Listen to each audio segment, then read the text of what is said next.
Me சாப்பிட்றியா? என்ன சாப்பாடு? சாம்பார் அவியல். சீ வேணாம் வேணாம் போ. வேணாம்ல? வேணாம் வேணாம்னா போ. எப்போ பார்த்தாலும் சாம்பார் ரசம் மாறிடுச்சு.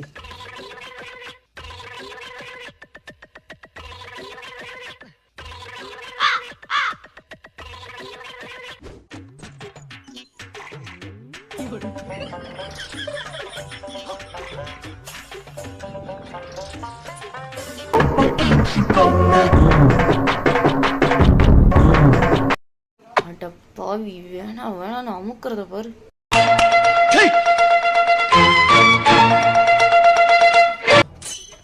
நீ சாப்பிடல? என்ன எங்கடா திங்க விட்ட? நீ போய் சாப்பிடு போ. இப்படி நீ தின்னு வந்து இதுதான் மொத்த சாப்பாடையும் போட்டு தட்டில் வச்ச 2 பேரும் சாப்பிடலான்னு. எங்கடா மிச்சம் வச்சேன்? நான் போய் பிச்சை தான் எடுக்கணும்.